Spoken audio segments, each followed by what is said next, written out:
Évidemment, c'est facile, se proclamer le plus riche viticulteur de la région.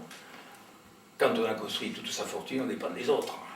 Comment peut-on prétendre vendre du bon vin aux quatre coins du globe quand on fabrique en réalité une immonde piquette sans saveur, incolore et inodore? Nos professions n'ont rien en commun. Non, parce que moi, je suis un ouvrier consciencieux, un travailleur laborieux qui place la qualité de son produit bien avant son enrichissement personnel. Alors que ce filou, cet immonde fraudeur, ce triste larron, cet aigrefin sans scrupule. Mais j'ai pas touché ton pull. Je parle au journaliste. Hein? Gna gna gna gna, gna gna gna gna gna. Vous pensez bien que c'est pas comme ça que je parle dans la vie de tous les jours? Non mais franchement, c'est pas parce que on est des bouseux qu'on est obligatoirement des demeurés. Mais non, c'est un rôle. Un rôle qu'on m'a demandé de jouer. D'ailleurs, j'espère bien, vraiment, être nominée pour les Césars. Franchement, ça le mérite. Au début, c'est vrai, on avait pensé plutôt aux serbo-croates du Sud, avec un fort accent javanais. Mais finalement, la langue de lièvre, c'était pas si mal.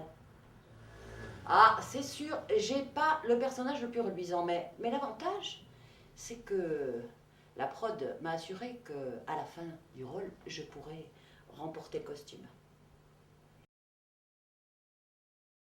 Je tiens à vous dire que, avant de commencer, que contrairement aux autres protagonistes de cette histoire,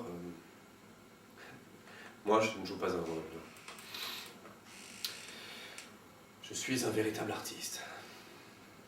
Un vrai. Ouais. Au même titre que Van Gogh, Picasso, et même Annie Cordy.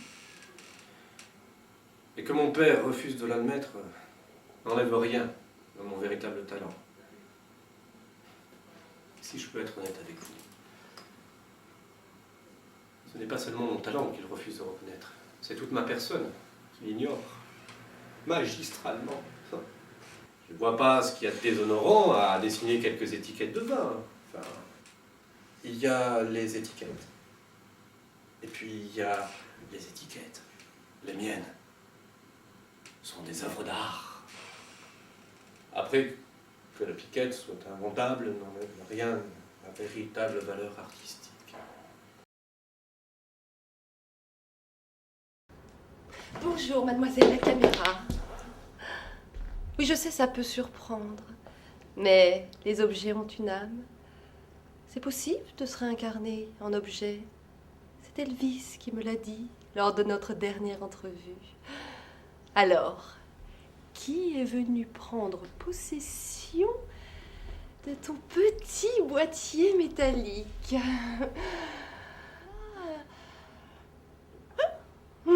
Si, un signe.